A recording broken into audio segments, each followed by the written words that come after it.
satisfied. My weakness comes and goes. My weakness comes and goes. I'm reaching out for the easy high. Please fortify this strength of mine. My weakness comes and goes. My weakness comes and goes.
Good evening, fellow gamers and college esports fans. Welcome to the third week of the PACG spring season. I'm Jake Superman Mori, and casting alongside me this evening is none other than the play-by-play paladin himself, Ben Jihadre Sorensen. We're casting live from the historic Einar Nielsen Fieldhouse in downtown Salt Lake City at the University of Utah. And tonight, we have two amazing best-of-3 matches coming your way. First off, we'll take things with University of Arizona taking on UCLA. UCLA, their first ever PACG match here, of course. And then, of course, we'll follow that with Washington State University and USC. We're still in the first few weeks, though, of the PACG Spring Tournament. So, Jihadre, you want to give us another rundown as to how this goes? I would love to, Superman.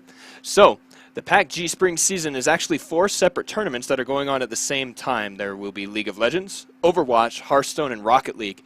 The next several weeks, the best players from the 10 schools that are involved are going to go head-to-head every weekday night in the group stages. League of Legends players play every Monday and Wednesday night starting at 7 p.m. Mountain Time, that is 6 p.m. Pacific.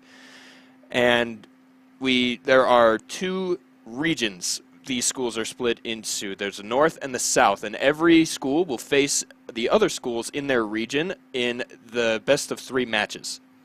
At the end of the group stage, top 3 teams from each region will go to the playoffs, and that will be a single elimination bracket with the top team advancing directly to the semifinals. It will all end with finals week, when the final games for all League of Legends, Overwatch, Hearthstone, and Rocket League will be played in one amazing week.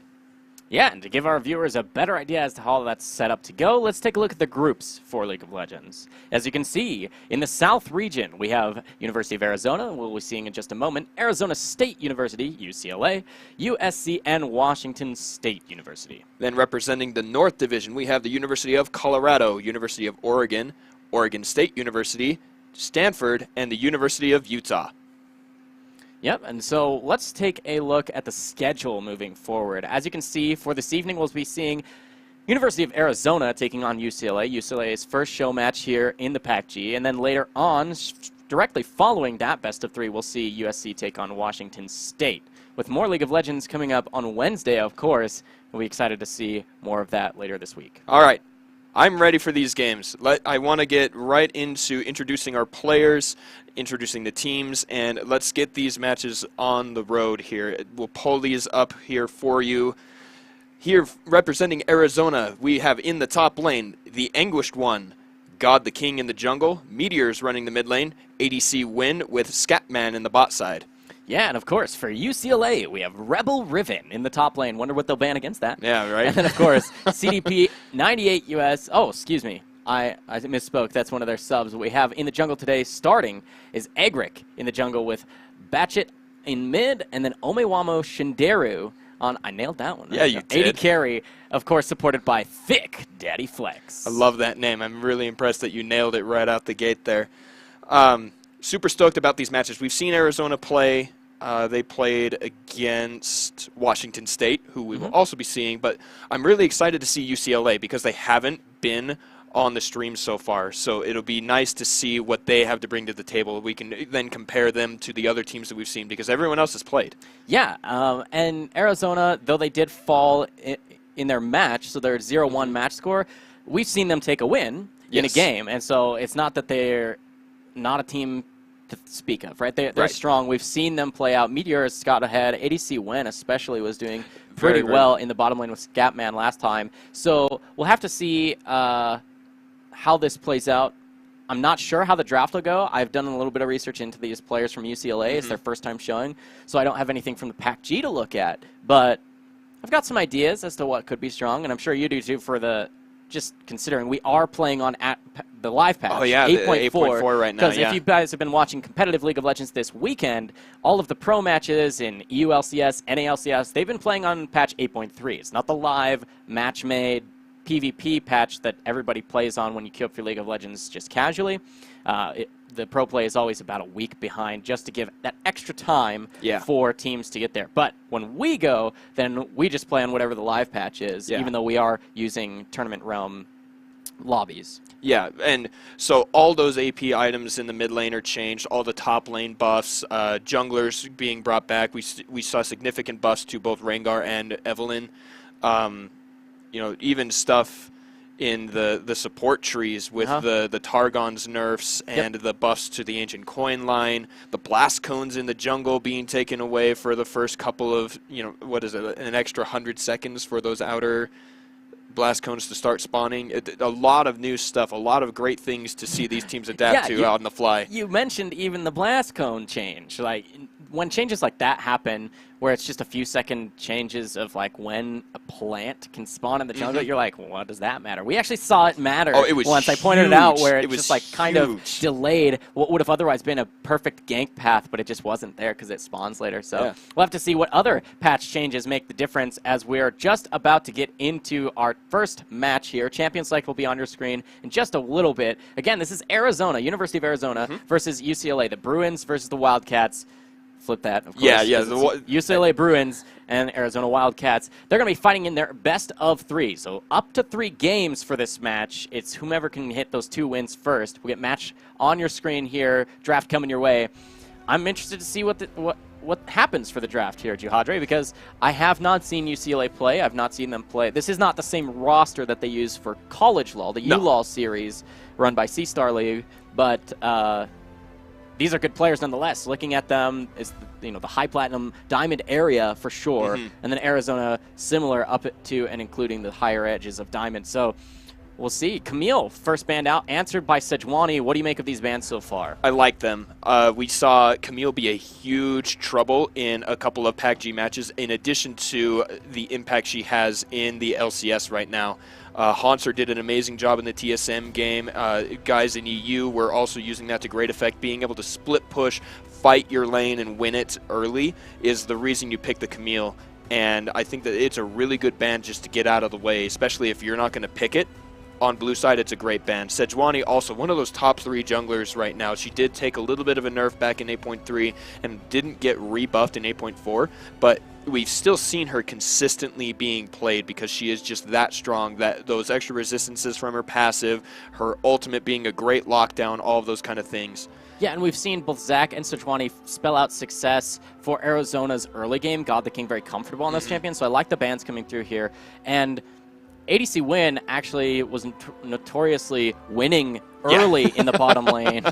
The play on words there, of course. That's great. And so banning away the Tom Kench here for UCLA, smart move to not give him that added. I like to talk about Tom Kench as though he's an extra set of summoner spells for an AD carry, especially if you end up taking Unsealed Spellbook and you give yourself a cleanse, then you can be on the front line. If your AD carry wants to play hyper aggressively, then Tom Kench can, support up that far, eat you up, use the Devour, use Cleanse, Flash to create that space if necessary, baiting out some spells from the other team. But the first lock-in here is going to be that Azir, answered here by a strong bottom lane with the Taric, stolen away from UCLA, stolen away by UCLA from Arizona in that bottom lane. Really strong bottom lane, but both Tristana and Varus are extremely high priority. Oh, for sure. You get all the crit. We actually had a really long discussion about this on Saturday during a ULOL game, where we were talking about the importance of crit versus on-hit, especially the build path for Varus. And it's interesting that these two carries of all in this particular tournament have been the two most popular. We're not seeing nearly as much Callista and Kog'Maw and things like that. But the ultimate pair with the Varus, I think, has to be this Lulu that was just picked up for Scatman. Yeah, and we talked about how if you're going to have that hyper carry, it was our series on Saturday for College League of Legends where we asked, is it the Lulu or is it the Tristana or some other marksman that spells success for that hyper carry late game? And I was theorizing and arguing for the fact that it would be the Lulu that's the priority pick there, more so than choosing either Tristana or Varus or, say, even a Jinx or some other super hyper late game carry, because it is the Ardent Sensor, Whimsy, attack speed, move speed, on-hit damage, plus the shielding and wild growth, the chase potential, all of those tools, the utility that comes from this Lulu pick, doubles, triples, I don't care about the exact math, it's just that it amplifies to a massive degree the ability of an on-hit late game carry, whether that's the Varus building the multi-on hit with Rageblade, or if it's a crit build from any AD carry, whatever the build is, if it does DPS and it relies on attack speed and repositioning and chasing people down, Lulu is the support to go with. But the last lock-in here is going to be that Skarner, really strong on this patch, has been growing in popularity in both solo queue and pro play. Talk to me about how the draft's going so far, Jagache. I think actually Arizona should be a little scared because their entire match, all 3 games against Washington State, they banned the Skarner. Whether that was specific to their jungler or not, if you didn't want to fight it then, I don't see any reason to let it through now. But UCLA grabbing it really quick, I think that was a really wise thing to do.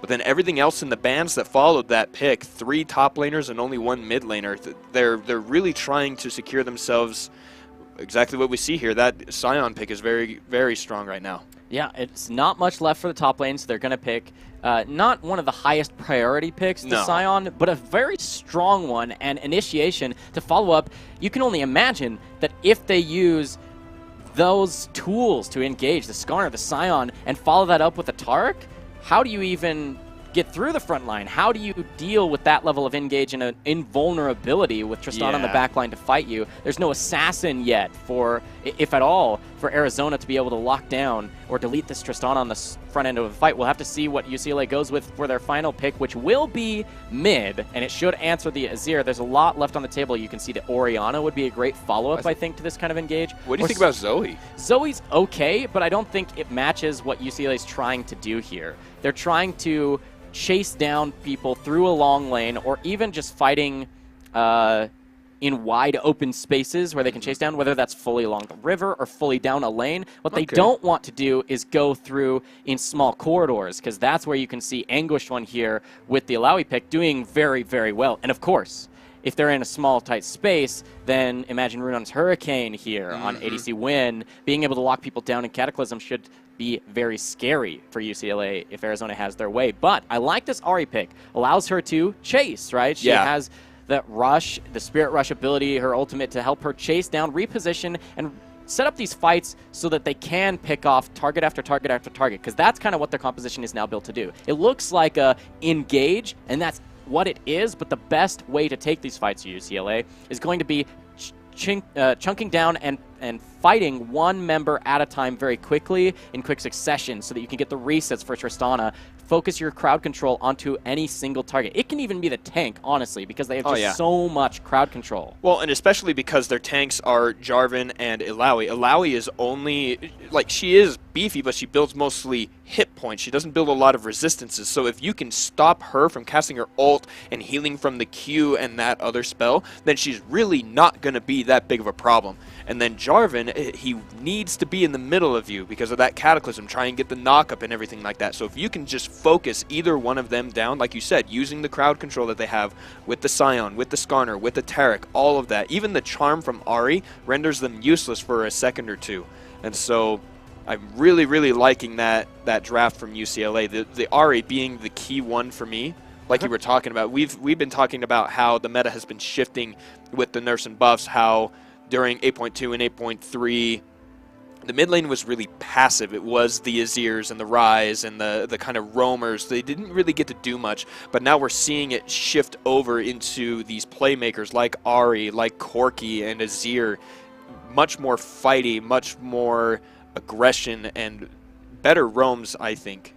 Yeah, I mean, to be fair, I think the item changes on 8.4 very heavily buff, essentially, Ahri's build path. Ludens has always been a really strong item for Ahri, but its build path has kind of left her lacking in the ability to stay relevant because she'll run out of mana so quickly just trying to clear waves. But the ability to have the Ludens proc, which does so much for her, front-end burst damage, that's what she does best, while still having a decent mana pool, the Lost Chapter build path being fantastic for any mage who uses mana, and then being able to build that straight into Ludens without having to sacrifice the mana pool, the mana regen even, will be huge for Ahri, especially being able to build Lost Chapter and then complete that item. Not much really to talk about when it comes to item changes for Azir, other than perhaps Liandry, because what UCLA has drafted here is a massive frontline engage composition, and I love it. They've drafted extremely well, but the damage answers are absolutely there. Definitely. Absolutely there for Arizona if they can take the fights on their terms. Again, I think Arizona does a lot better in smaller, confined corridors, like in the jungle and skirmishes here and there, when they can lock everybody or multiple members in small, tight spaces, because that's where the tentacles are going to do work. That's where Cataclysms do work. The Sand Soldiers will just wail on people. Yeah. But if it's a long lane, a wide area like the River or Baron Pit or Dragon Pit, these neutral objective areas, you can bet that the chase potential is going to be there absolutely for UCLA. That's what their composition is designed to do, and over and over and over again. What I like especially about UCLA's composition is that they have very low cooldown spells that can help them to chase. Yes. Right? Ahri's Charm is always going to come back off cooldown very quickly. Same thing true of Taric's Stun. It doesn't just rely on Skarner's ultimate, Scion's ultimate. Those are how they start the biggest fights, but you can still chase people down. But the damage, of course, there. Absolutely. For Arizona, it just depends on, I think, where the fights break out and if UCLA can do what their composition is designed to do, which is pick someone off very quickly, move on to the next, move on to the next, next, and just jump. Use the rocket jump to reset and chase people down. And I think that you're talking exactly, the damage being the way that Arizona is going to come back from it. And I think that Lulu is going to be the biggest counter to all of that crowd control, all the engage. Absolutely. Because of the wild growth, the amount of shields, just everything that Lulu can bring to that fight. If you can keep Illaoi and Jarvan healthy, Azir is going to be playing back. That's why he has the soldiers. He's one of the longest range in the game with that. And then same with Varus. If he can get a nice tentacle out first and kite back while he's attacking, Lulu can help buff those tanks who need the extra help. And it is going to be smart drafting here by UCLA even further. Now I think back, the ban on the Tahm Kench does a lot for, yes, Lulu will make a difference, but Tahm Kench is that free escape for someone who doesn't have Cleanse, who doesn't have QSS, to get away from some hard crowd control that isn't Skarner ultimate. So by picking Skarner after banning that champion, they kind of forced that 1,300 gold investment on carries to build QSS. Or Mikhail's here on Lulu is going to have to be a must build, right? Yeah.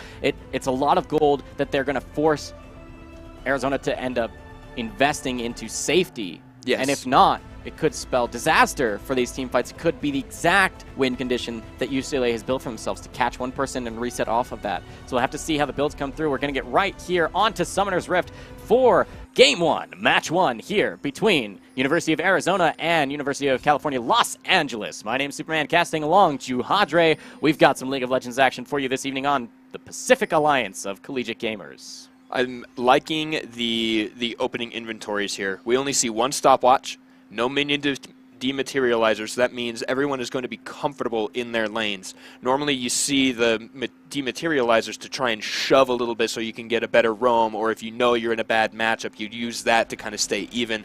And so I'm liking that these guys all drafted efficiently enough to... Oh! The gold lead. It's over. And there it is. That's it. Rebel Riven coming ahead. And you know what? A Riven snowball is one of the scariest things ever.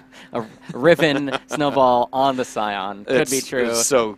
Gold lead here. Top difference. Indeed. 5 extra gold going to go there. But I'm wondering if Jarvan and Lulu are going to stand on one of the Skarner pillars and get themselves 15 gold each and maybe combat that. But no, they do not stand on the Spire. That's unfortunate. So going to be even further gold lead for UCLA, as little as it is. It's over It's already. fun to talk about. Yeah, of course. It's fun to talk like about.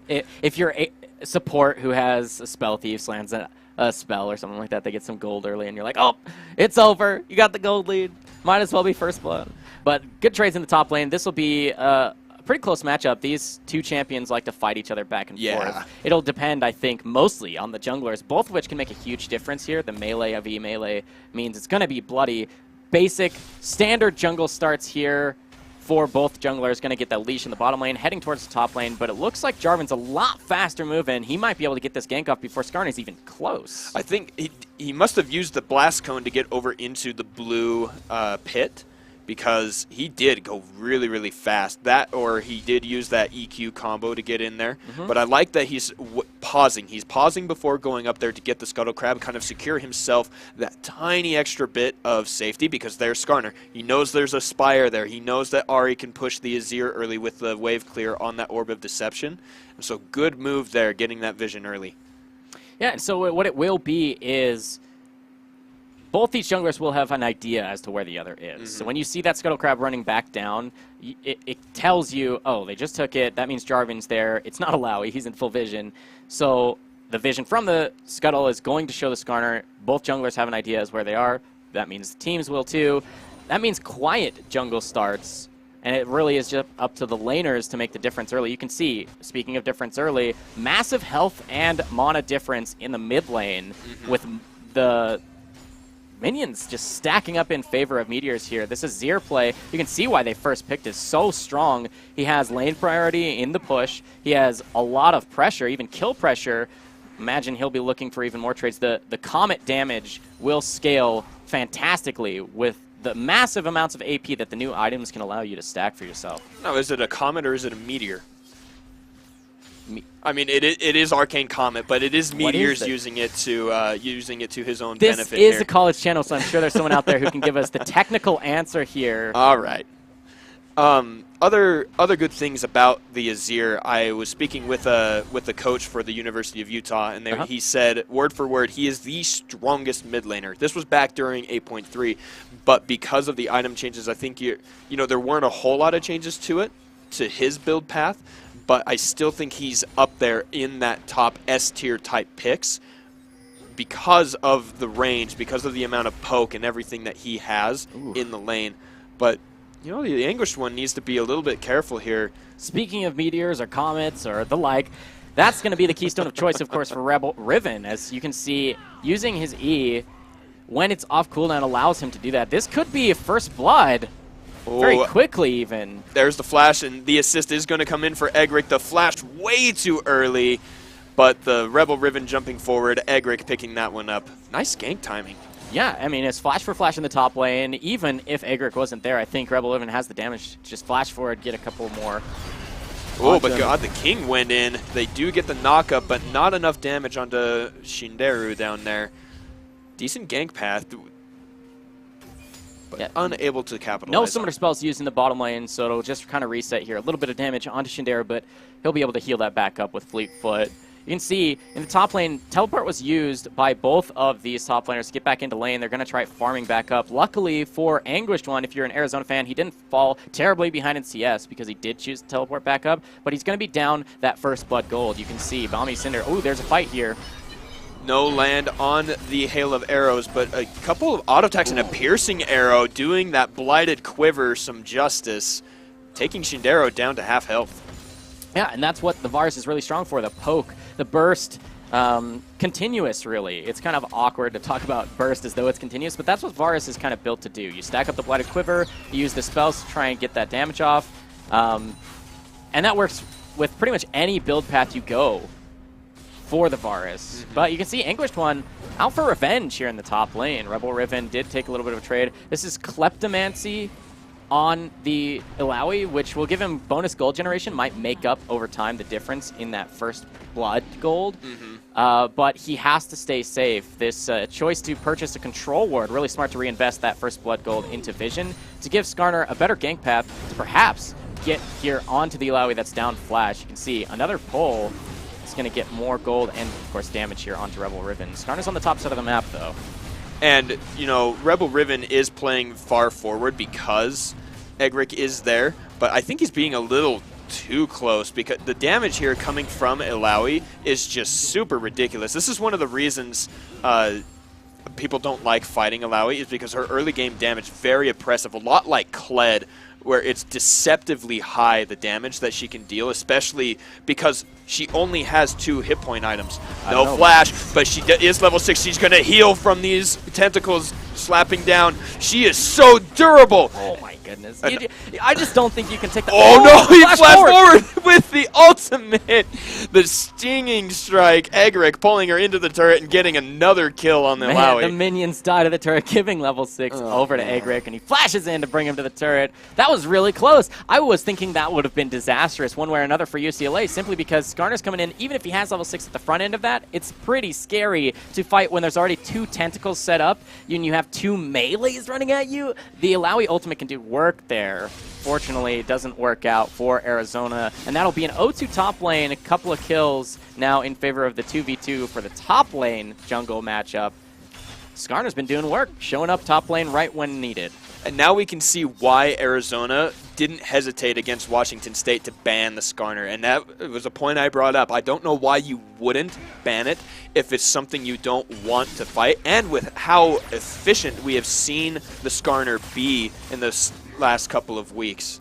Okay, but there's not too much to worry, I think, if you're still hoping for an Arizona win here. Oh, a nice Shurima Shuffle. That's going to be a Spirit Rush that gets him away. Barely making it out, but now Meteors needs to be careful because Eggrock is going to jump in really fast there. He does not land the E to get the stun, but he is going to get the slow, not wanting to continue because they do not have vision on Jarvan. Yeah, it's the safer choice to not choose to chase there. I think with red buff, you're okay to start that chase, though. If Jarvan shows up, it is disastrous. But shoving over the ward there, unless Jarvan is instantly there and you can kind of read Azir's body language, you hopefully can get a summoner spell out of that exchange, but he doesn't. But now we see another fight. 1v1. Anguished One has the advantage against Rebel Riven. He is going to leave out of the radius, but he is going to... Oh, the flash does not land the knock-up. There is the Cataclysm. Now Rebel Riven cannot get out. There's going to be the ultimate onto the Spirit, and that is a kill for the Anguished One with the help of God the King. Get some Klepto procs. There you go. There it is. You can do that on the zombie. Gets an extra 10 gold from the zombie. God the King going to help him push in. There's going to a return kill in the top lane. And overall, because of this massive CS advantage in mid lane, it's going to be actually a gold lead for Arizona over UCLA. We're approaching the 10-minute mark where people get those free boots and whatnot. Early already coming in here for Illaoi because of that takedown. But now, you can see, this should be okay. Nice answer by UCLA, though. Yeah, the Ocean Drake, especially early on in the game, is one of my favorite Drakes. It gives you so much more lane sustain. That percent hit point and mana regen is just so strong. Ooh. But now they have 3 strong on the bot side. Flash is burned. Nice glitter lance from Lulu. Stops that engage. Yeah, a little awkward, I think, to flash there. If you're a Daddy Flex, you're not in range even after the flash to get a stun off. You might be looking to extend that range just because you're attached to the Tristana. I didn't notice who his partner was based on his spells, but I don't think that's worth it. Although you do get the flash out of ADC win. Flash not there for Egric, so I don't know if that was necessary, but you'll take it if it's a 1-for-1 trade and summoner spells there and you get the 80 carries. And now it's just fighting to fight. I think this was another issue that Arizona had against Washington State. Anguish One is fighting, getting the gold, but Rebel Riven is very strong. Scion is so powerful, especially because he has that shield on that Soul Furnace. The crowd control he has also, just knocking Illaoi up every couple of seconds. The poke with the Roar of the Slayer is just so huge. Yes, it is. Luckily, Anguish One, Illaoi has that healing capability in his kit. Otherwise, you can imagine Rebel Riven would be smashing him in this lane. Up a couple of CS, though. Just about one wave, a little more than that for the Illaoi. Gonna base. No TP for Anguished One. This base timer is actually really poor for Arizona because if they want to look for a fight in the bottom lane for UCLA, they have the teleport advantage and no pressure in the top lane for Arizona to match it. To maybe say, okay, fine, you might get some kills or something in the bottom lane, but no dragon to follow that up, and I could get first turret because I've already put so much damage. But the no teleport means it's going to have to walk back up there. They don't take advantage of that window of opportunity for UCLA, but you can imagine that possibility coming through next time round. You have a similar window. Bottom lane could be looking for a fight, though. There's so much vision for Arizona on the front edge of their bottom side jungle that they want that gank path available. I can only imagine that they're looking for a multi-man fight in that bottom lane as soon as they can get it. I think they're also trying to keep track of the Skarner. They haven't seen him since that last fight in the bottom side after they took the Drake. So I think that, knowing where people started, because Jarvan got the Scuttle Crab in the top, so that's where he knew that Jarvan started on the bot side. Typical path right now because you have your two bottom laners to help you on that leash. So I think that they're just anticipating the counter gank, but it looks like there might be some stuff going on in the mid. Yeah, Jarvan's down here on bottom lane as well. Both these junglers looking for blood, and they might find it with the vision that they've accrued from themselves. You can see it's almost mirrored on the opposite sides of the map. God the King now going to walk over ward. Skarner not in vision, though. This on the way ping from the Skarner and the Ahri. They could collapse onto Jarvan. Oh, he just wanted that blast cone, but Egric does pop the Predator. He's got to be careful. God the King does get out, even though the Chilling Smite is there. Ooh. Not landing the E or getting the stun. Nice disengage from God the King there. A little bit sketchy, but he is safe. And now we're back up here on the top lane, but we need to talk about the bottom side because they forced the ultimate out of Daddy Flex. Flash forward from Egric. He flashes all but the support. Flashes away, and ADC Win does not have his flash. There's a lot of damage going to get the stun, but a nice ultimate from Scatman saves him. The ultimate from Varus on the last turret shot. ADC Win turns around the fight.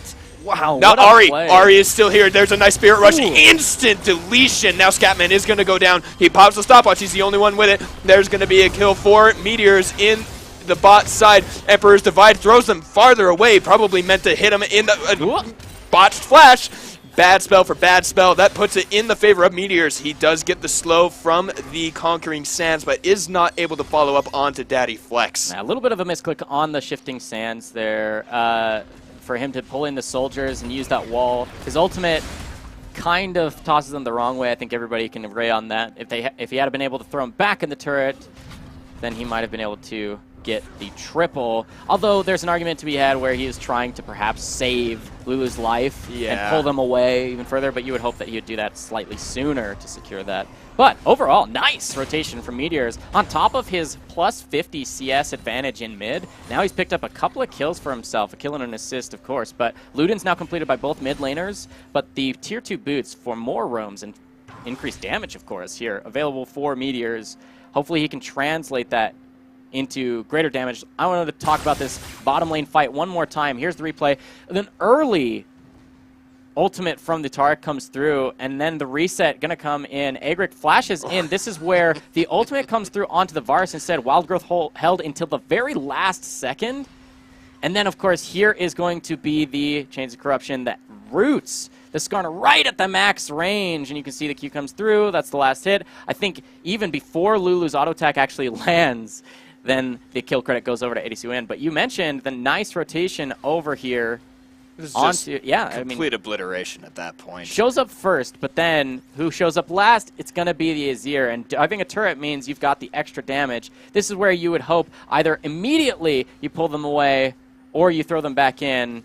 You can see it happens just the second after, so you wonder, which was he thinking, I'm trying to save the Lulu, or am I just trying to get the kills? One way or another, it works out pretty well for him. But another fight immediately. The flash is burned. Shinderu is really low, so is Daddy Flex. He is going to be ulted away, but he gets hit with the E from Alawi. Egric is next, and that's a nice conquering Sands. Meteors gets a slow kill onto Egric, the slow onto Batchet. Will they be able to follow through? They will not. Instead, they will go for their own Ocean Drake to follow up their play. Yeah, they do pick off the jungler. That's going to be an answered Ocean. Now an Ocean for each of these teams gives you the actual tied-up score, essentially. 5-5, 1-1 in Dragons, and then, of course, the gold. Only 1,000 difference, and it's really just that CS lead for mid. Yeah. Nice little play right there. Anguished One getting a pull onto Shinderu. And now Jarvan is here. He doesn't have his ultimate, but he's got a knock-up, and it's going to hurt if they get hit. ADC Win and Scatman are here. Anguished One also just tanking the turret. Teely, oh, so much damage there. And there's the knock-up. There's the ultimate, though, coming down out of Daddy Flex. There is invulnerability there. A stun onto God the King. The nice ultimate from two members. Egric is going to be the next target. He's going to get slapped. Double kill for Alawi and the jump away from Tristana.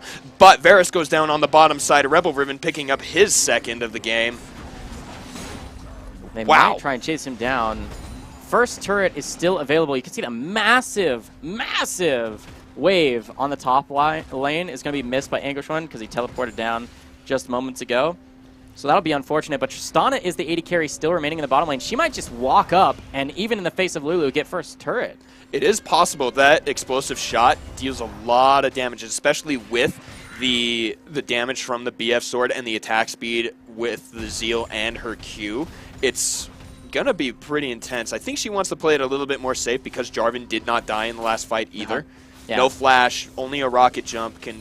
Cataclysm is back up already. Yeah. Not a long cooldown. You could see that despite his camps being up, he was started to shift his way, the Jarvan, towards that bottom side. They were calling, hey, she might get baited for this first brick. If so, you want to take that fight. Ooh, here's the replay. You can see Varus almost gets instantly deleted.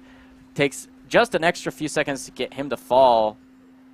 And that was on the very, very front end, I believe, of all of this. That means Lulu's ult comes up a second time, and Varus dies later to the Scion. That was a really extended, long fight that we only got to see the last bit of. Yeah, and that's kind of how that works, is you use some spells to start the fight down here, and then Egric kind of caught out of position because he doesn't notice Jarvan starts the engage on the other side. Teleports will come through from the top lane. Scion shows up.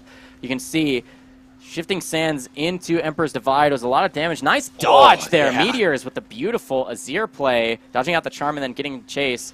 But Batchet here on the Ahri would have to be batshit crazy to actually show back up that fight, has to escape. But a kill in the top lane. Anguished One doing what Alawi does best, turning around ganks to get kills for himself. And see, that's what's interesting about Alawi. She wants people to come in for it. Here comes the Spirit Pull. God the King is there dealing some damage, gets the knockup, but it is countered that there's Cataclysm. He doesn't want to stay trapped, but that is a lot of damage. God the King going up there with Anguished One. Oh, jeez. You warned me about that, that you were going to tell me you did it, and it was a perfect I didn't even see it coming. But as you can see, taking stock of how the game has gone so far, no turrets have been taken by either of these teams yet. Almost every single out-of turret, barring Meteor's own blue mid lane turret, is very, very low, especially that bottom lane. Arizona's turret is extremely low. Tristana known for pushing in. But God the King with red buff might be able to pressure this top one. Egric shows up. No turret's been taken, but it is 9-6 in kills, and with that gold lead still around plus 50 in favor of Meteors over Batchet in mid lane, you can only imagine that this gold lead will grow beyond its 3,000. Oh, instantly bursted. The Cosmic Radiance was late. Now let's see, there's the ultimate for the root, and a instant double kill for ADC Win. We talked about this guy. Yes. He's the one. He's the guy to watch in this series for Arizona because he makes the ADC win. Indeed. And of course, now when we approach 20 minutes, you saw the for ADC win here. It looks like, if I'm not mistaken, he's going Gathering Storm, because right at the 20-minute mark you saw that animation above his head. That means the later this game goes, scarier he'll become. Same true, of course, of Tristana, and she's not terribly behind by any means. Anguish1 just needs to Q and hit that turret. There's no reason to leave it there. It's so low, and it counts. It will deal the damage.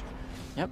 It is unfortunate, but 2 turrets in favor of Arizona and during that fight on bottom. It is so close. I really want to see Anguish1 just hit it. You hit Q, you leap forward. Do you really need your minions? No. If it's just a regular auto attack, could have taken it and taken that entire fight without any consequences. Yeah, and 2 kills on the bottom side. 3 turrets across the entire line of the map, all in quick succession going over to Arizona. That's going to catapult their gold lead to almost 8,000 overall. 7.5 for sure, and you can see this might be a catch onto Egric once again. Ooh. Nice flag and drag. He does get it, and there is the ultimate, but a flash from Egric is wise. No further follow-up, but you know what? An ult for a flash is worth it every single time. Every single time. A lower cooldown means you're going to have Cataclysm back up before flash would ever be there for Egric, but you have to wonder, is Cataclysm necessary for the dragon that's spawning, the 3rd ocean? Ooh, the face check. Ooh, the charm is there, dodging out the knockup, but now they're cornered. There's a flash for Scatman. Ults himself, but baits out the teleport from Rebel Ribbon. Now, with Lulu super low, this might be dangerous. There's an ultimate onto Skarner. He goes down immediately, but all the crowd control onto Varus is going to be really important. Daddy Flex in the back isn't able to do anything. ADC win gets Rebel Ribbon, and God the King is in the backside, but the entire play was on the back of Anguish1 on Ilaoi, teleporting in the backside and murdering the entire lineup of UCLA. Just walking there. He didn't even have to teleport.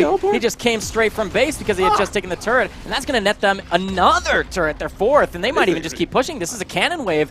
They might consider breaking the base only 20 minutes in while their team takes Dragon. This is snowballing pretty heavily in favor of Arizona in Game 1. You can see 10,500 gold lead in their favor. They're not going to be able to break the base because the death timers are way too low. Yeah, once Skarner shows up, there are only 5 seconds left on everyone else, so you do back out. But a fantastic showing here from Arizona, just sweeping across the map. Mid lane turret, bot lane turret, top lane turret, Dragon, team fight. 2 more turrets, just everything falling in their favor within the last couple of minutes. It is amazing. Yeah, so here's a replay of that fight. Once again, you can see instantly Skarner gets deleted. No flash on him, so he can't really do anything. An excellent shifting sands into Emperor's Divide as the Scion falls in the backline. Just the chase potential. You're going to see the slap come through and the follow-up from the Tentacle. 522 gold.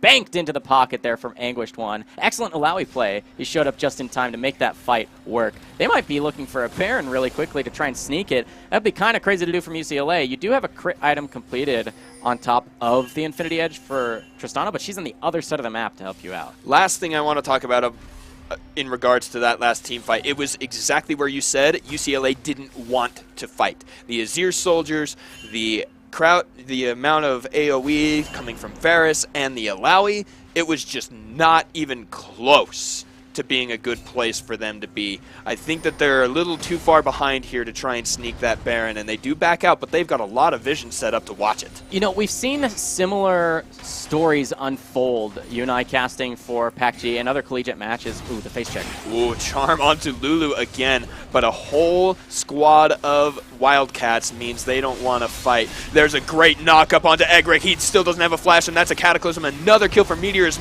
Jungler down means free Baron for Arizona. Yeah, they start up the Baron. There's a control ward in the pit for only blue team. Oh my goodness, the Sentinel damage. Smite comes through. Now, let's see, ADC win does land the ultimate, and the burst coming out of Meteors, securing that kill for ADC win.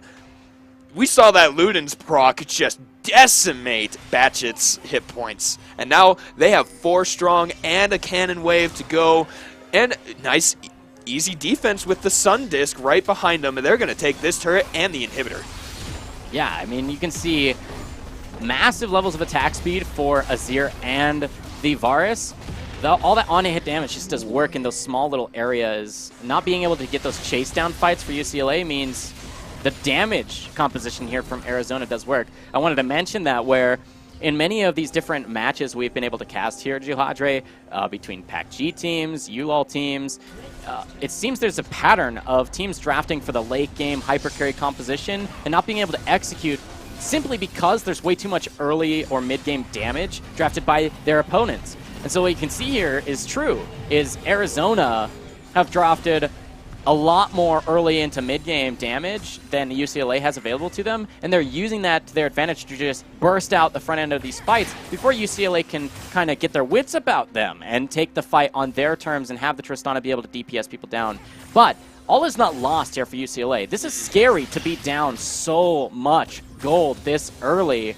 It's just a massive lead, but if you can stall, if you can wait it out and somehow defend your base for long enough, then Tristana can get you the game. We've seen games, you and I, of course, where Tristana just ends up showing up big time to delete people and get those resets, which is what their team composition is designed to do. Furthermore, when you take an inhibitor super early on, if you don't end the game shortly thereafter, all you do is essentially donate gold over to the enemy team because your minion wave, the super minion, will always be pushing towards the safety of UCLA's base for them to just wave clear and farm, essentially getting golden experience to catch up. But you've got to end the game. If you don't do that, you're donating that golden experience over. But this is them trying to do more, closer to ending the game. Wow, Egric goes super low, and now they are onto the second inhibitor of this match here. It looks like they will get it. Scatman giving the attack speed onto ADC Win. They just shoved their wave, Alawi pushing that one into the top side. They're going to go for the third inhib, and that's precisely what you were saying. You have to win the game, otherwise they're just going to farm. Yep, and this will be the third and final lane broken. There's the turret following. They go for the fight. Oh, but the unstoppable force meets the wall that cannot be stopped, and everyone is going to take so much damage, and Alawi ults, and there are 3 down. Make that 4, as Sion is going to die to the Jarvan. No, he makes it a lot farther. Anguish One picks that one up, and now there's a lot of damage there onto Shinderu. That's 5 strong here in the base, taking down the Nexus turrets and the Nexus. First game of the match goes in favor of the Arizona Wildcats. 20,000 gold lead in only 28 minutes. What a performance here from Arizona, showing that it might have been a fluke for them to drop a match at all in the PACG. So they're going to take the first win of our best of 3. Here's a look at that last team fight. I was actually really curious about the interaction there. Unstoppable Force getting stopped. It's a wall. He gets hit with the wall. Azir takes a lot of damage, but Lulu's ultimate saves him, and Alawi smashes 4 people with those tentacles. And then Tarek goes down. A nice Cataclysm, burning the flash on Rebel Riven. But, you know, Shinderu down here getting that last flash away, able to dodge out and be the lone survivor of that team fight. Look how tanky Rebel Riven is. Just that final auto attack from Meteors. And it just, oh my goodness, what a fantastic fight. Arizona keeping the focus on that early game, not letting the first 2 kills up top affect them at all because Jarvan has the pressure. He's got faster ganking, easier ways to get around the jungle with that EQ. Fantastic out of Arizona. Yeah, I mean, 20,000 gold lead is pretty convincing. 28 minutes to do it, and massively on the shoulders, I think, of Meteor's there in mid lane. His Azir pick, they first picked it for him, and he showed why they prioritized it so well in that draft. Yeah. I mean, performing not only in lane, but you showed up in the team fights there. You mentioned that Emperor's Divide, stopping that engage in its tracks. Beautiful. Even with, I think, a really nice Cosmic Radiance, you could see that had it not been for the Azir pick, the Azir wall, that might have actually been a pretty darn good initiation for UCLA to turn things back around right when they needed to. It was right then, press the go button or lose. And unfortunately, when you're down 20,000 gold, your go button is often die button, unfortunately. Yeah. But we'll have to see if in Game 2 UCLA can bring it back, because their draft looked promising, and even their early game looked promising, getting themselves up 2-0. We'll have to see if they can adjust and perhaps change their draft to stop that amazing Azir play from the mid lane. Meteor is doing a great job bringing his team to victory. We'll be back with Game 2 of 3, hopefully, if you're a UCLA fan, here for our first match of PACG Spring Tournament, Week 3, Day 1. We'll be right back after a short break. Don't go anywhere.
Take me home tonight.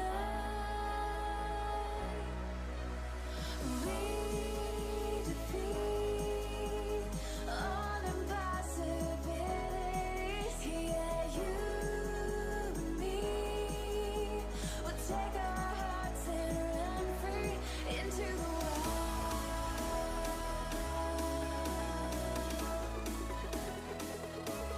Into the into the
All right, welcome back, college esports fans. We're about to get into our second game of our first match this evening between UCLA and University of Arizona. We just saw a convincing 20,000 K lead win.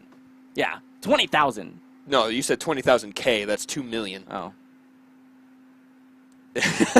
20,000 It was gold a 20,000 gold lead, yes. It felt like it might as well have been 20 million, though. You're right. When you get really good team fights on your terms for the composition you draft, I'm talking now as UCLA, but you still can't win the fights, not even close, because you just don't have items at all comparatively to the other team, you know that the gold is telling the story there, not necessarily the play of the...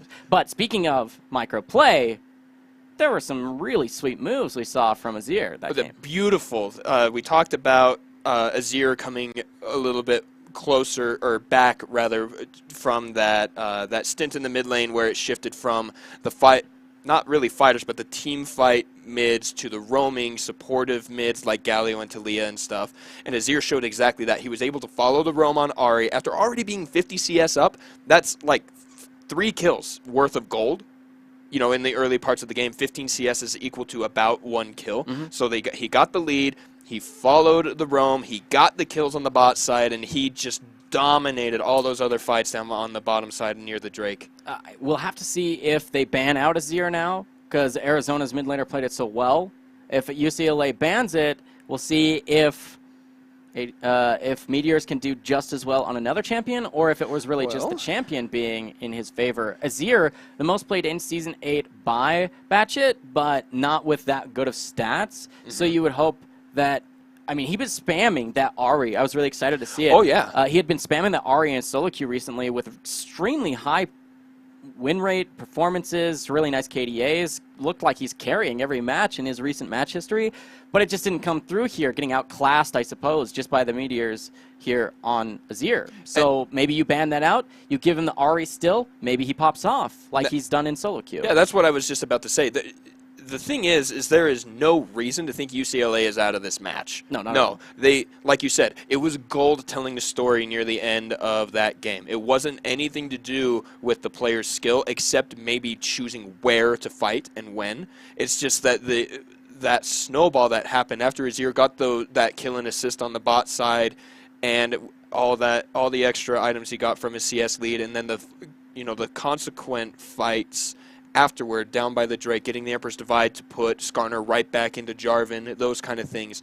That's where the problem lied, not that they didn't draft correctly or play well enough. Yeah, and competitive play is a different story, but if you think about even solo queue, the best players in the world only have 55, 60% win rates overall in all their games played. You think, Faker, the best, he's got to be able to beat everyone, but it's a 5v5 game. Things can change. The draft can change. Different matchups may play out differently. The junglers might have different paths. They have different ideas and different strategies. So all is not one and done just by having one loss even be massively lost, right? So it's not all done. If you're a UCLA fan, they could easily come back. It's just a matter of whether or not they've become super tilted by that. That's another thing to think of when in any sport, e-sport or traditional sports, you have to think, where's your mindset?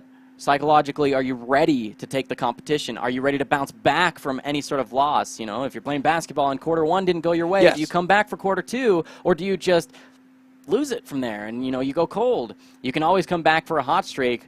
Reverse sweep could be seen. I mean, it really could be. Or we could see Arizona make another statement and say, yes, it was a fluke earlier that we ever lost a match. We already took a game win. We lost a couple, meaning we lost our first total match for PACG, but that's it. We're done. Now moving forward, we're only taking wins. Right. We'll get into that champion select shortly here for you guys, and we'll see if there's any adaptations for that draft. And I want to see a little bit more from UCLA. That was a very linear kind of team comp, right? Yeah. It was all about run and get the crowd control for the engage.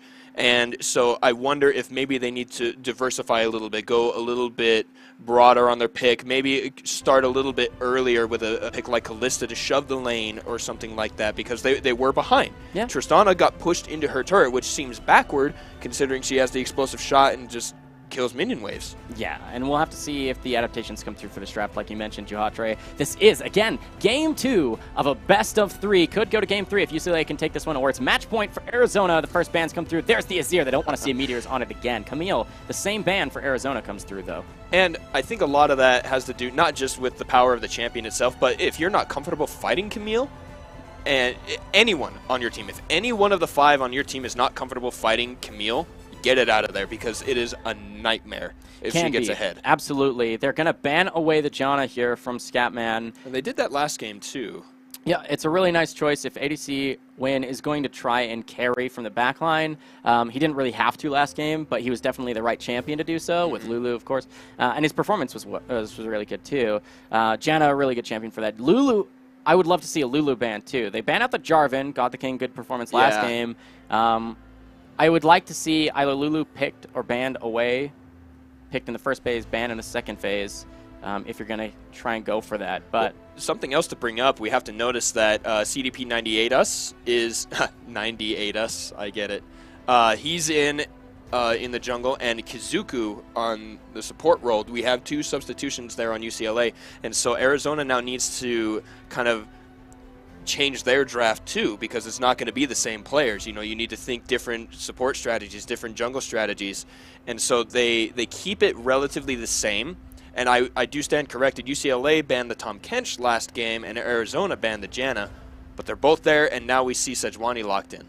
Yeah, a high priority pick, and we're going to have the same bot lane locked in for Arizona. The Lulu Var is extremely strong.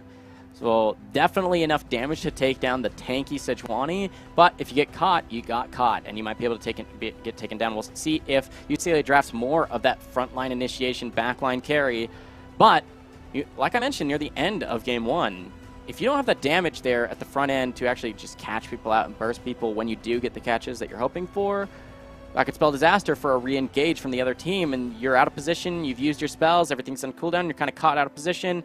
If you didn't get what you came for, you're going to get kicked on your way out the door. Yeah, and now we do see the answer here in the Tristana once again. Another really good later game carry, going to be able to crit through everything. I wonder if they're going to try and play a little bit further up, but the Rise made it through the ban rotation this time and is going to be picked up for Batchet in the middle. I wonder if he'll be able to do, we talked about maybe grabbing the Ahri again just to get a better matchup. You already took Azir out, so why not, pick it again and show all of that. But Rise coming out, going to be really strong, but then the answer in the jungle is going to be the Skarner for God the King. Skarner still really strong. Sejuani, despite some slight nerfs, she's still high tier. Skarner has been rising in popularity, is similar tier, if not slightly better. But I like this choice by Bucket here, or Batchet. I'm not sure how he likes it. It's too fun. Yeah, it's pretty close. He's played a lot of Rise in the last 2 seasons. It's one of his top most played in the current season as well. So he's got to be comfortable with it. Again, Cleanse, Mikhails, and the like don't work on Suppress, but they will help with, say, if he's going to get answered with some other crowd control mid laner. I talked about how last game there was the Tarek, the Ahri, those types of things where you would want to take Cleanse and that building Mikhails and Lulu would make a difference. But it doesn't make a difference for the Suppress, so you're going to have to worry about the Skarner, or at least creating distance.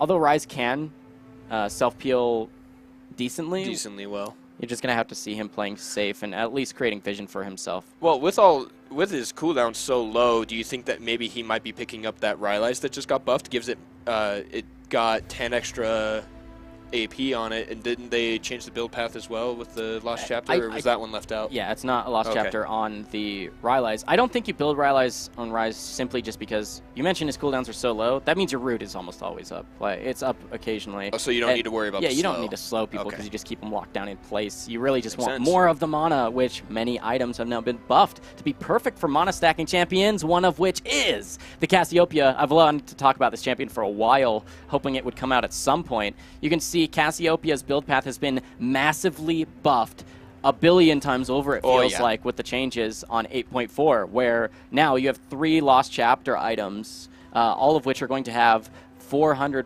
300 plus mana.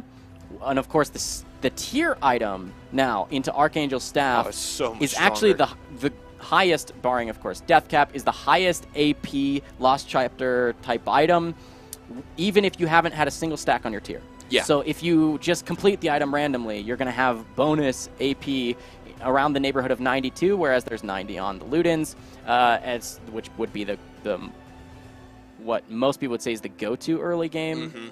High AP, high front-end burst item, but all of these building from mana, meaning the Archangels gets buffed even further. You always will have enough of your resource to take these fights as Cassiopeia, and as we're the only champion in the game that you see consistently build 6 damage items, and of course never can build boots, we can imagine if this goes to late, Arizona will have that damage potential. So, speaking of damage potential, we see the Urgot lock in here for UCLA.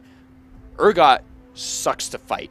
He is so strong, deals so much damage, and he actually has a really similar build path to the likes of Ilaoi and name escapes me, but you just build hit points with the Black Cleaver and the Sterix Gauge and just soak everything with that. And so he's going to become a very tanky, very high damage threat with the Execute on his ult, but even more than that, just that grab that he can jump forward, grab you, and throw you behind it straight into your team, into a Glacial Fissure, into a Glacial Prison, into a Ruin Prison. Yeah, everything. So gotta watch for that one, but I like the answer in the Gnar.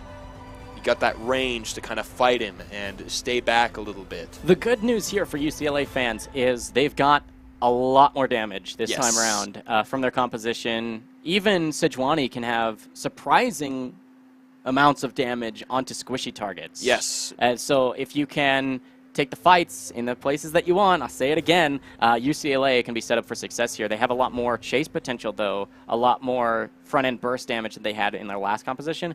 But there is seemingly nothing but damage here for Arizona, and most of it is going to be the DPS. Very little burst, but DPS can feel like burst if you get 20,000 gold ahead. So we'll have to see how this comes through. And then on top of that, we can also see that the lineup for UCLA is going to be a lot tankier as well, and still have decent damage, whereas Anguished One on Gnar is going to be significantly squishier than the Urgot.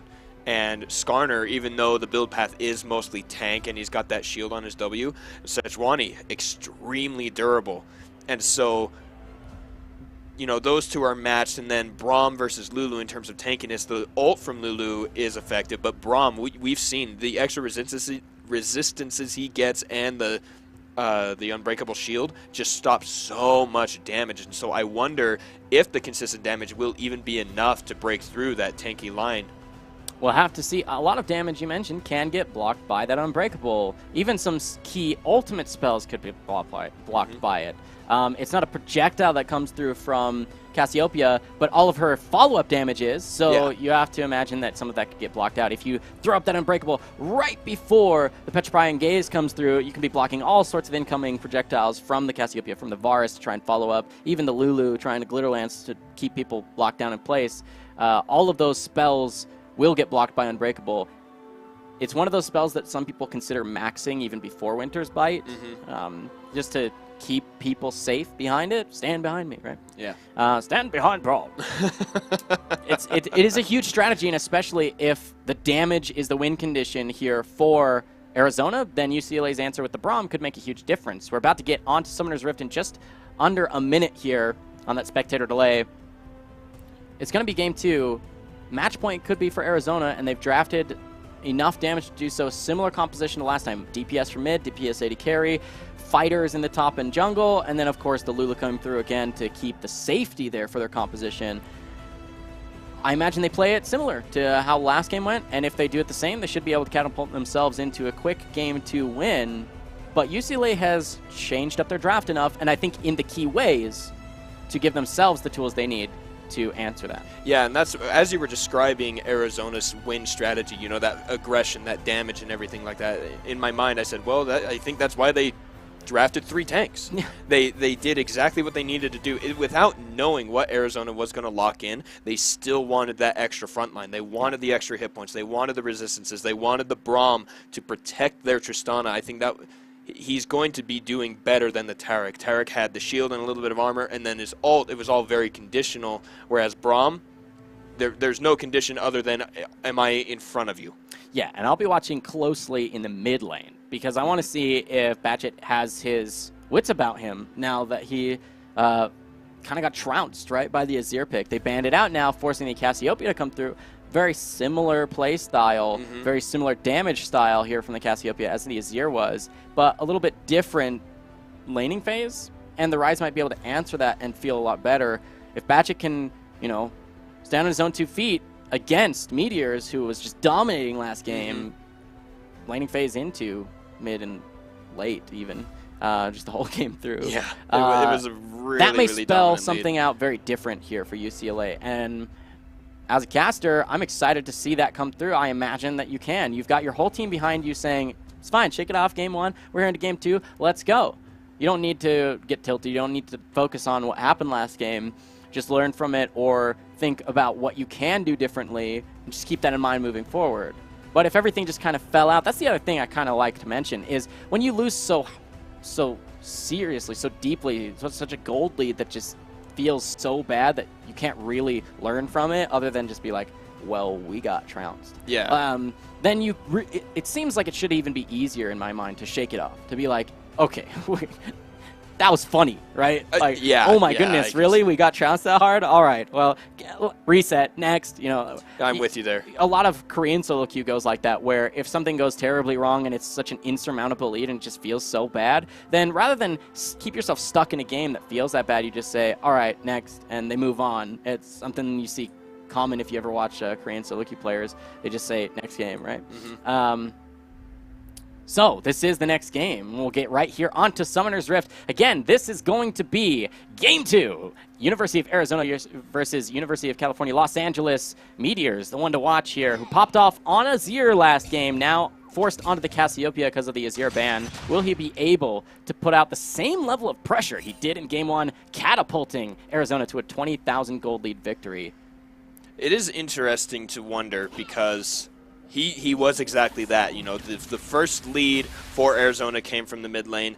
The mid-game lead was in the mid lane for Arizona, and at the very end, he was just so dominant. I do wonder, though, because Cassiopeia doesn't have...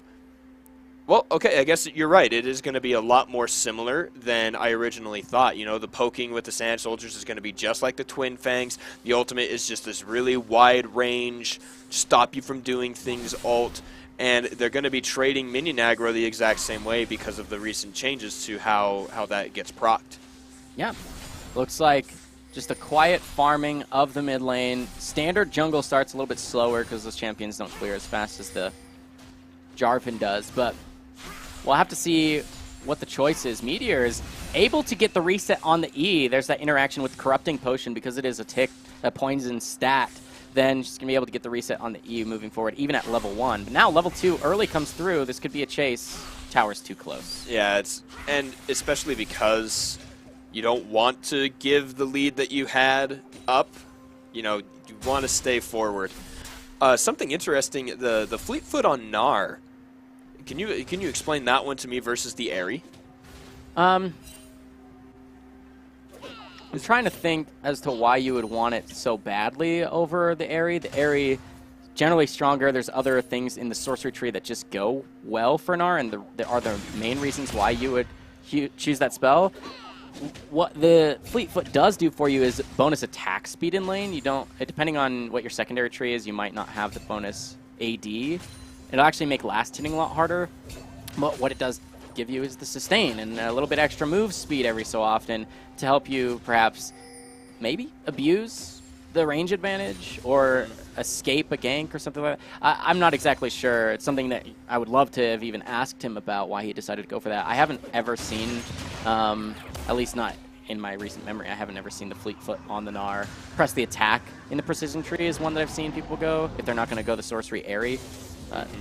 Down here in the bottom lane, level 3 comes through first for UCLA. And this is what we were needing to see from them. They're pushing the lane now. They've got the upper hand, but it may leave them a little bit more susceptible to ganks, but it also allows them to get those roams you were mentioning, you know, getting Braum out of the lane and going and helping the Rise, especially against the Cassiopeia. You know, wanting to do more of that will be better for them. Jump in onto ADC win just to get a little bit of a concussive blow started. Yeah, not being able Nothing to follow exciting. up on that. Things are just going to remain relatively quiet down here in the bottom lane. I mean, good on here for Omiwama Shinderu for, yeah, it's a mouthful, for having the CS advantage. Kind of hard to do on Tristana. Yeah, because of the explosive shot, it takes hit points off that minions aren't doing, and that are it's sometimes surprising. And but we have a fight here. Who's going to win? The flash for Batchet, but Meteors has the damage over time and does end up with the kill there. Oh, nice man. work. Really close, though. You could see the shield almost came through in a clutch way for Batchet. But down here in the bottom lane, the stun comes through. Ooh, the concussive blows does stop, but now Ineru needs to be careful. ADC win is there, but so is God the King. He is so quick. He flashes forward, burning the flash of Kisku. But now we're going to see a little bit of fight up here in the top. Man, this damage from the Urgot is just ridiculous early on in the game. Yeah, thanks for the picture-in-picture production. That was really cool for us to be able to keep an eye on both these lanes. You can see now Flash, heal, Flash used on blue side, and of course the heal, Flash, and Ignite used for Arizona. But Flash still available for ADC win. He's going to be able to stay safe should Sejuani decide to put the pressure down there. She's going to be heading topside first for this rotation, though. Will Skarner return? That remains to be seen. The level 6s take a little bit longer to come through for these junglers, but those are very potent spells for ganking the different lanes. You can imagine, in mid lane, Batchet down his flash from that 1v1 that he fell only barely 2 meteors in. might make a huge difference for God the King deciding where he wants to put his pressure. Well, and now we're seeing the reverse problem.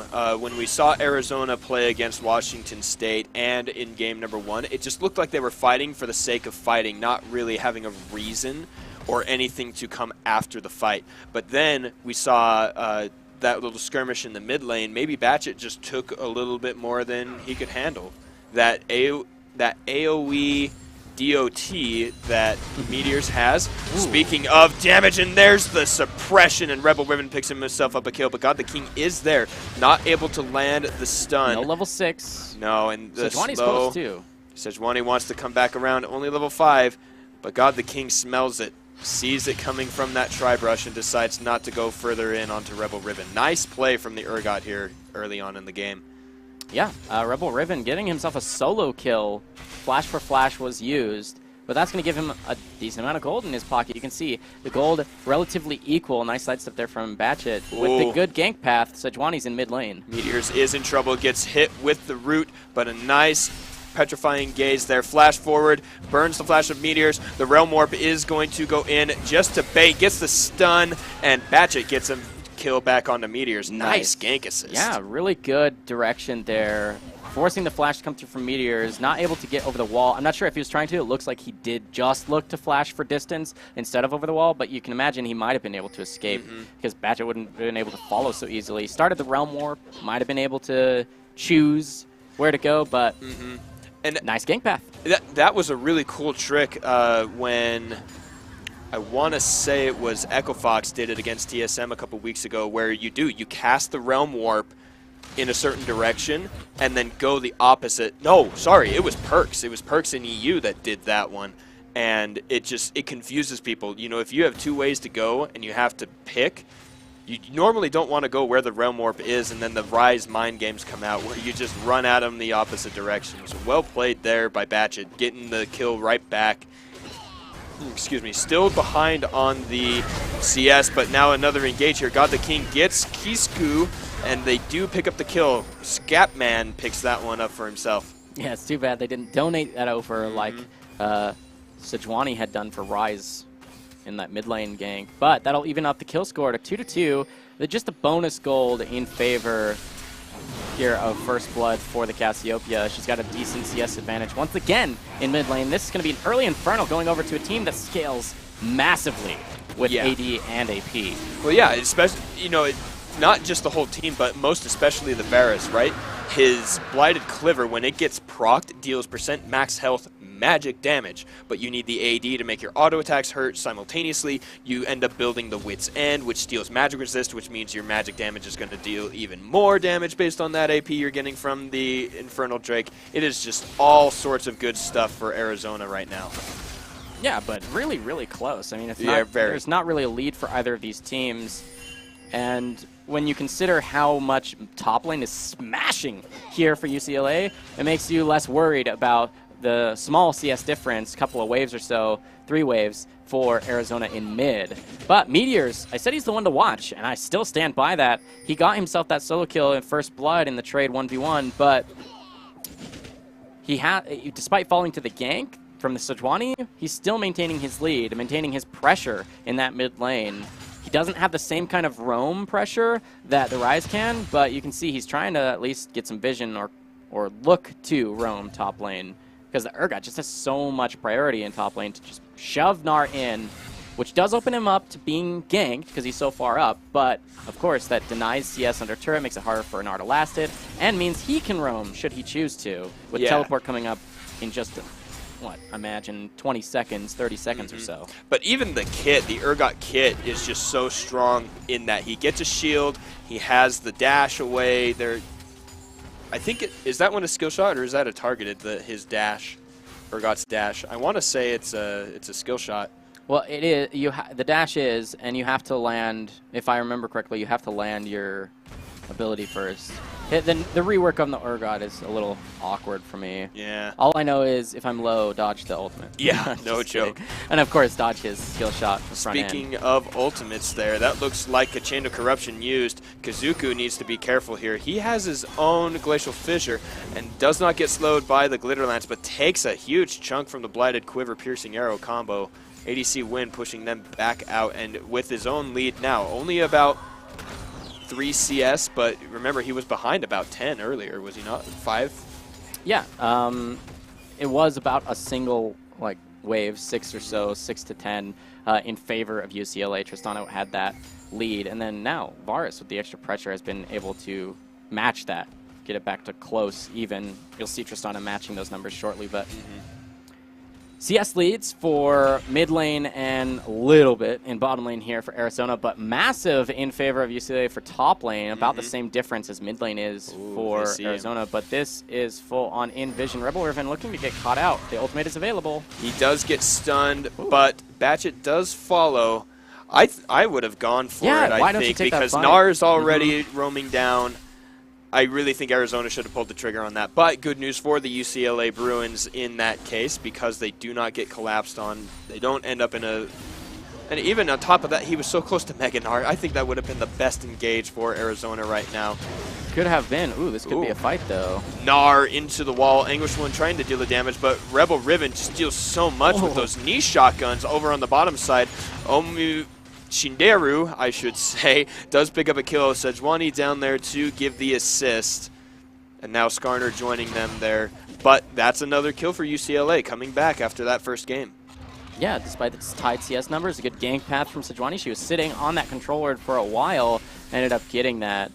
We'll get a replay for you on what happened bottom lane in just a moment. But taking stock across the map, there's only barely a total gold lead for UCLA off of that play in the bottom lane. So here comes that fight in the bottom lane. You can see the nice engage, rocket jump forward into the knockup. Glacial Prison connects off of the Glacial Fissure, the flash. It just gets absolutely deleted. That's the combo of the crowd control. Really well played there from UCLA. Perfect gank path from the Sejuani. That was all off of the vision that they created for themselves. But this is 2v1. He jumped in, wanted to get the Buster shot in, but there's the ultimate from Scatman. Is there enough damage? The Ignite is down. ADC Win goes down, but the minion aggro and that last auto attack from Scatman does take down Shinderu. God the King gets the Braum as well. That's where ADC knew in. Just types in the all chat, elaborate baits, right? Because he ends up trading his life for 2, despite the summoner spells being there for Umewamu Shinderu. But the fight in the mid lane is almost non-stop between these two guys.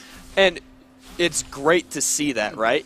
Batchet knows that he needs to be fighting the Meteors. He needs to be careful. Oh, but Meteors needs to be careful. Ghost is burned from Batchet. That's the flash for Flash and the jump in. Batchet gets the kill with the help of Rebel Riven. Nice roam. Was Cassio full health when that started? Because she just got completely deleted. The damage there was insane. Well, and especially because Ryze doesn't even have a damage item right now. It all comes from that mana. And then, of course, Rebel Riven doing work on this Urgot. You see, when he's able to create that pressure, lane priority, be able to rotate, he can do those kind of gank paths, but through no vision here for the Gnar, will he survive this gank? I don't think he will. He does get knocked up. He does not get grabbed. I stand corrected. He is there. The ultimate is available. I think he's going to keep trying to chase. 1v2, though, not good in Mega Gnar form. He could have kited really well. Ooh. But there's CDP going to be stopped for a moment. Anguish One trying to put up his own defenses in the wards there in the tri-brush, but nice dodge on that gank. Yeah, Gnar feeling pretty confident about that. He does flash to escape it, but ultimately he fights off 2 people. He's got the Black Cleaver completed, and his Mega Gnar was coming up there, so good choice by UCLA, despite their good gank path, to back off and not dive underneath 2v1 with no minions and not really having their... I mean, the Urgot had already used ultimate in mid lane, so don't have that additional kill threat. For sure, and so we are still seeing...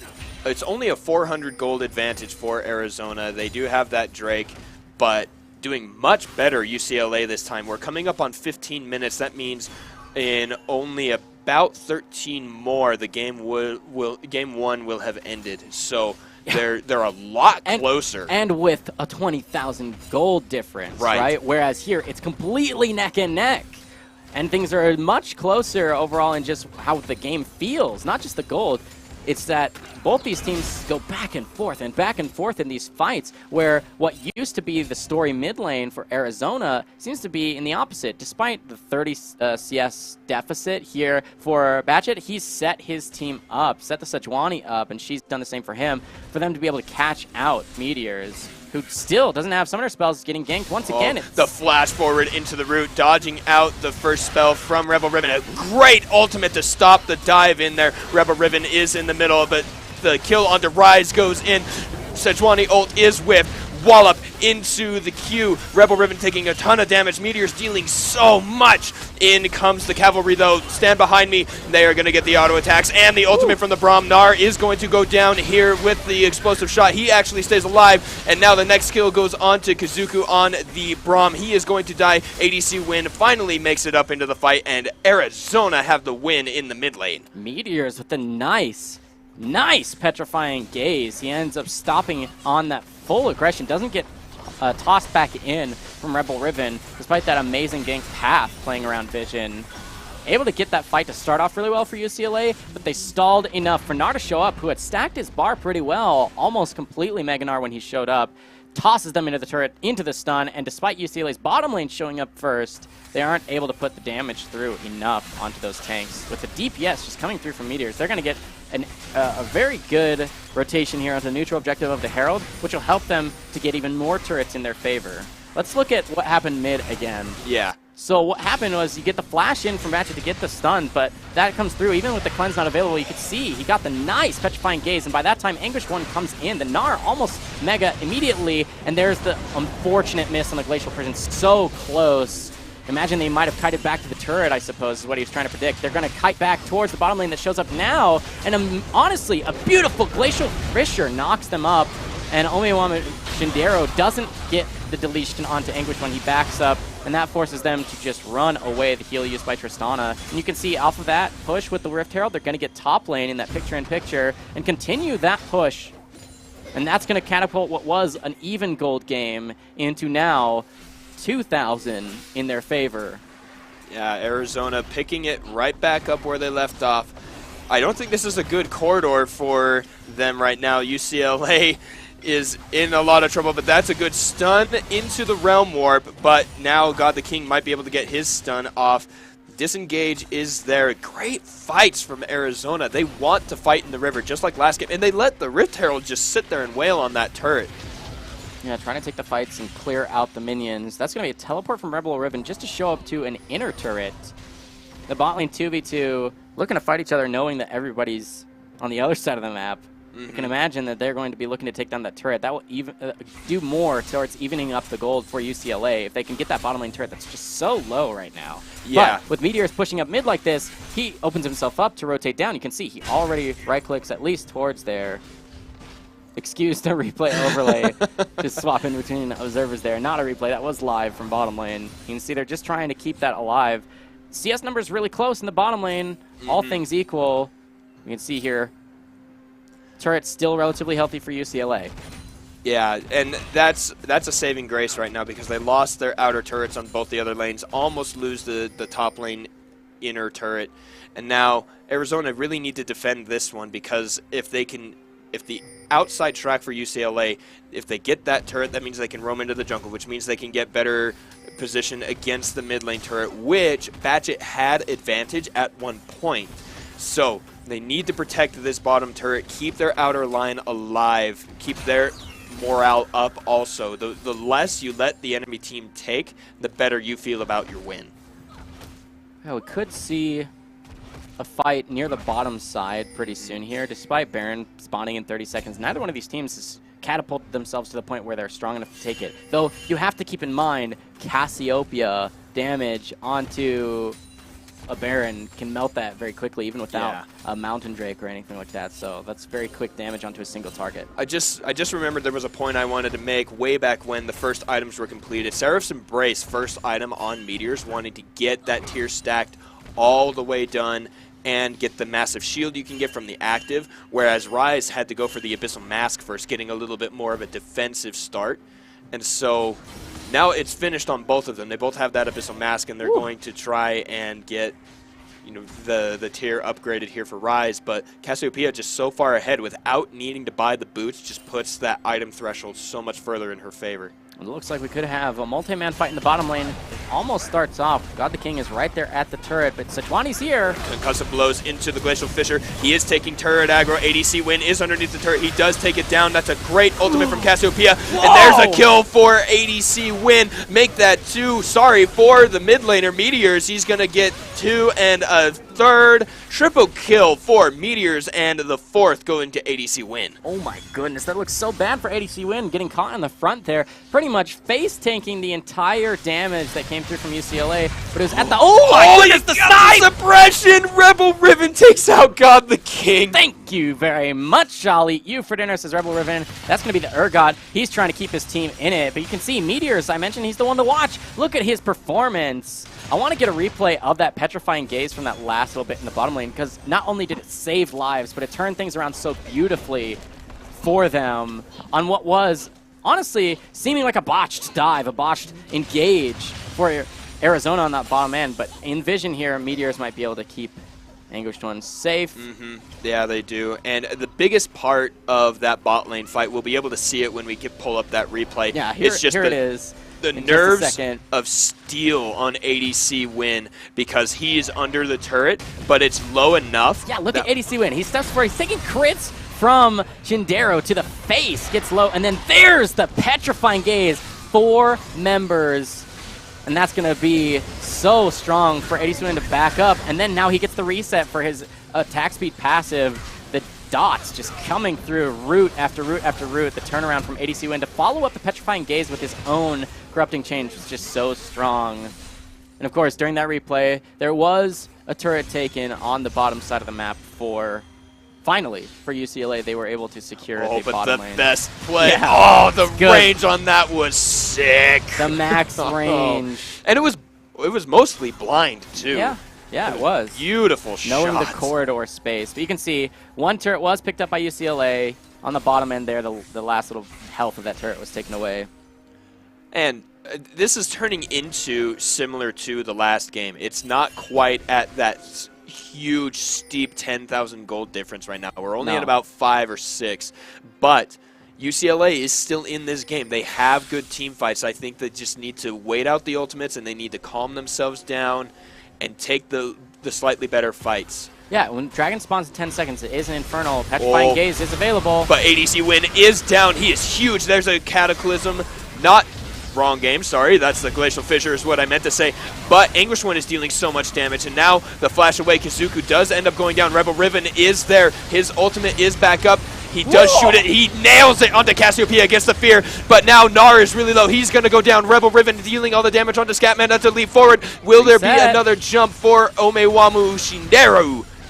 No, they're just going to take the turret. You can only imagine how differently that fight would have gone if Rebel Riven was there at the very, very start. If they don't delete out Rebel Riven, I think he's the priority at this point. He's just so strong. Then he can take over the entire team fight, and he really did on the back end there. Beautiful. Although, it's very true, I'm sure we'll get a replay of this fight as well. Take a look at what Gnar does, because we can see the result of what Rebel Riven did in that fight. You saw his ultimate hit the Cassiopeia and take him out when he was low enough health. That nets them an Infernal. If the smite doesn't come through. Oh, the Buster shot knocks him away. That was really good. Beautiful. Nice play from the Tristana there. Indeed. But let's look at that replay once again. Here it is in the mid lane. You can see the catch onto the Varus. He does instantly die. The teleport's coming through. That's going to be Gnar who shows up first. And then, waiting just a little bit, the teleport will come through from the Urgot. But you can see, while it's channeling, it seems to be going pretty heavily in favor of Arizona. And watch what Gnar does. They're going to fight the Urgot, but Gnar trying to create the distance for his team. Mega Gnar comes through. He's going to get a 3-man Gnar ultimate, flashes forward to save his own life, and, of course, take out the Rise, and then get Sejuani low enough that the Glitter Lance will come through. Aerie will end up picking the kill up for Scatman. You can see, Aerie does enough. There's the reset. Double kill for Rebel Riven. He did a really good job turning that fight around. You can only imagine if he had turned up into that fight even sooner, if they might have been able to save a few extra lives. fantastic team fights here, but that's exactly what we were talking about. UCLA has options. They are super strong. They've got good damage. They've got good everything. Oh, no! The rip. early smite, that's too bad. God the King is there, running really quickly with those Predator boots, trying to find a nice engage. All the ultimates appear to be back up. Summoner spells are still down for a few, but the ultimates are the keys here for Arizona. They need to have those for their fights. They are just playing the Baron dance game here, getting vision with the Spire. Disengage from Arizona. I think it's really wise. You don't want to fight them in this little corridor. The shotgun knee spray from Rebel Riven is going to do a lot of damage in the small corridor there by the Baron. Yeah, this is kind of scary for Arizona because despite them kind of seeming like they're in somewhat control with the Spires and just being able to defend the possible Baron, they're in an awkward position with Varus having been bottom lane.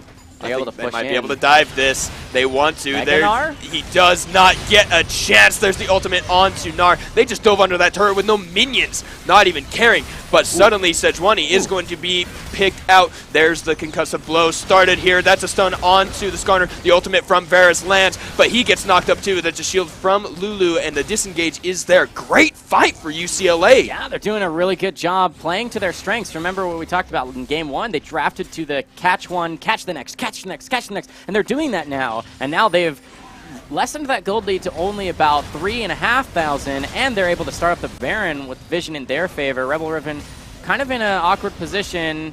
He got no flash. He wants to be tanky enough and just dissuade everything. He gets the shield from that spell. Zuku does jump away. Cassiopeia throwing out the ultimate, only stunning on Braum, but now has to use the cleanse. Sejuani jumps in, but all the damage is there. Batchet will not make it out. Neither will 98 us. And ADC Win picks up a kill for himself. Only 2 members of UCLA keep that Baron buff, and Rise might not even make it out. He does have the shortened timer. Will Cassiopeia find him? No. No. Not quite. Ooh, baby. That was really and close. As you said, despite the fight kind of going in favor of Arizona, the Baron was picked up. That's going to be 2 members still have the buff. And luckily for UCLA, it's on people who are going to be split from each other, right? You can still have the split push with the Baron buff minions here on Rebel Riven because the teleport's coming back up. And, of course, Rise can be with his team to help push up whatever lane they decide to prioritize. And now they've taken the 3 outer turrets. They're only down to 1 extra turret. They'll be able to even up that gold pretty soon here, I believe. Especially if they do get the split put going, right? Urgot is really tanky, so if you send him out alone and then put 3 or 4 members here to shove on the mid side, then you are guaranteed 1 turret, I believe. Because either you need to send everyone away to answer the Urgot, or you need to keep them in the middle, and no one can 1v1 with this Urgot. Not even the Gnar, even though he's up there. He's trying, but those Baroned up minions are going to do even more work than is often conceivable because of the buff that they got. No, that's at the 40 minutes that they get the defenses onto the caster minions. Yep, and we should be able to see this push happening. Here is the embodiment of what I was just talking about, how you have the multi-lane push. Rebel Riven's so strong, 5-1 and 2, he should be able to take the 1v1 pretty well and complete that pressure. Looks like he's going to try and rotate over. I don't agree with that. I think he should still be trying to take the turret or at least pressure out the Gnar until he sees reason to be scared otherwise. Just picks up a Spire. Vision's going to be retaken by Arizona, but there's not really anything on this side of the map. The Dragon's in 1 minute, and most of that side of the map has been lit up by UCLA. Mm-hmm. And I think that's the next thing that they really do want to do, getting closer to this 30-minute mark. It is going to be a second Infernal for them, for whichever team gets it. So they want to have vision there. They want to see that happening. No Baron on that side, so they don't need to really be prioritizing that. But a lot of good stuff coming out of UCLA, despite the early deficits they were having. Okay, but the one thing I want to talk about is how attack speed Varus is crazy. That's not what I wanted to mention, though. It's that there's not a single QSS in the inventory of UCLA, and there is Flash Predator Skarner in this game. Yeah. He can pick off someone. Now, whether or not that's going to instantly matter remains to be seen, because it hasn't happened, at least in the last couple of team fights.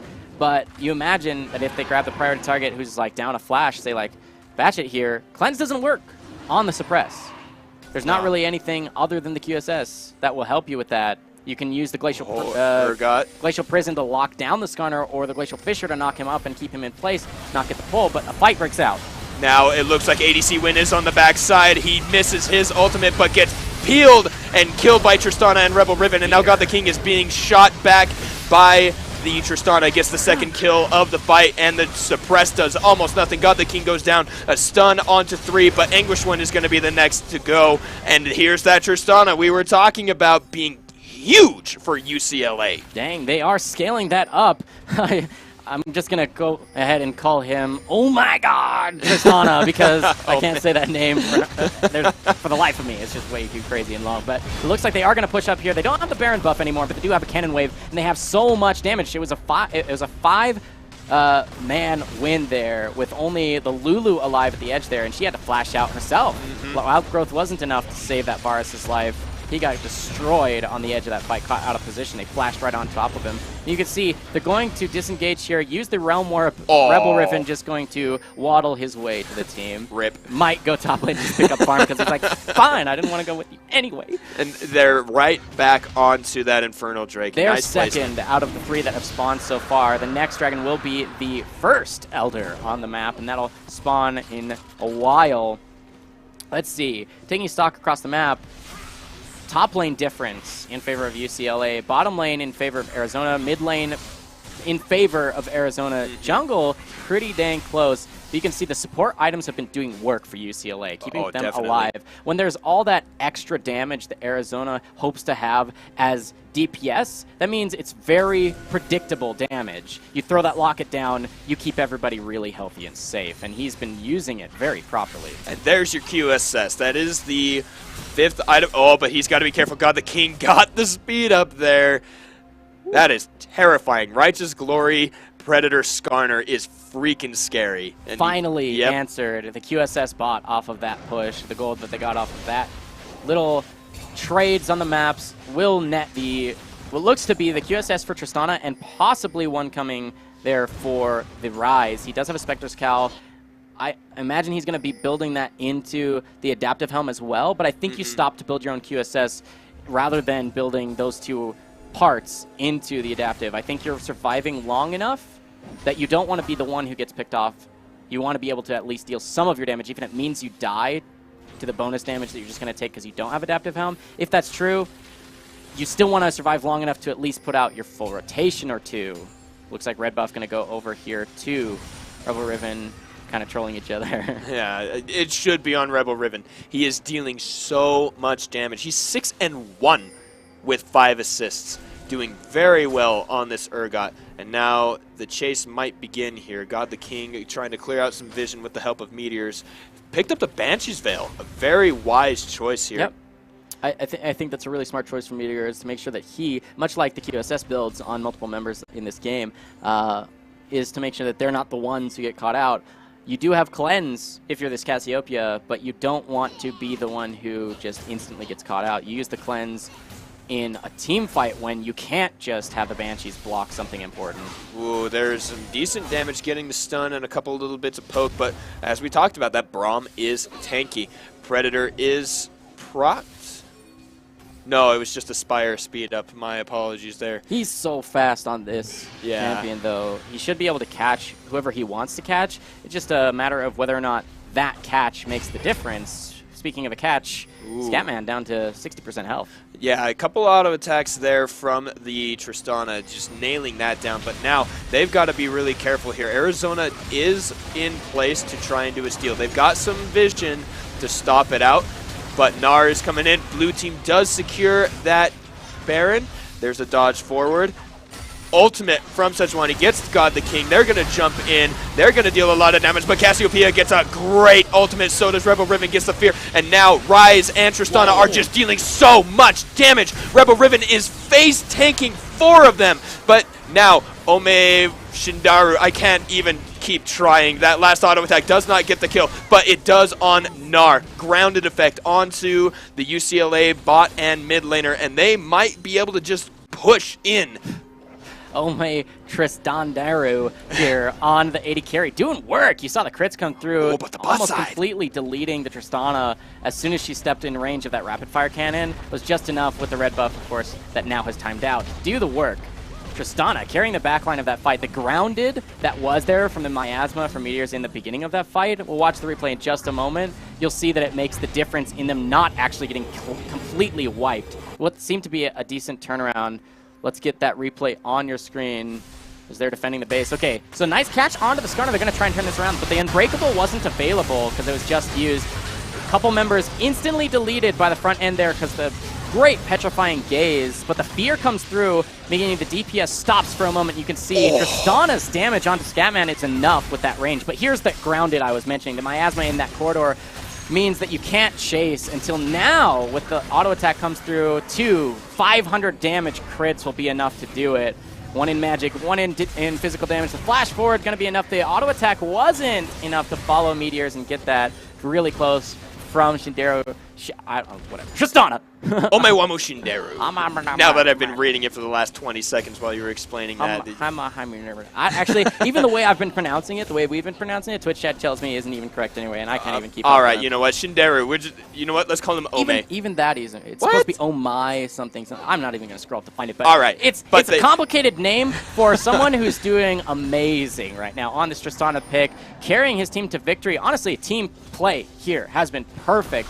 You want to see a little bit cleaner engagements and not get caught on the re-engagements like what happened last game. So you, in your wipe of them, that you can kill multiple members without losing your own. You can see Rebel Riven with the nice flank here. Gonna say, God the King, this is not your path. You're gonna have to run straight at us if you so dare. And you can see bottom lane is stacking with those super minions. That's gonna be 2 to 3 that will show up into the base shortly. And of course, mid lane has pressure as well. You can see this Baroned up cannon giving Tristana the area to just get a few auto attacks here and there. She's used her attack speed buff, so they're gonna have to wait to take any fight. But now you can see the minions are entering the base. That's gonna be the go button here for Rebel to kind of split from his team. But you don't want to see him getting caught. This will be the tier 2 top falling. But now they do. Everyone just left the Baroned up lane. So they have a couple buffs. They have Tristana. They are going to destroy this turret. No demolisher needed from those keystone, from the runes, I say.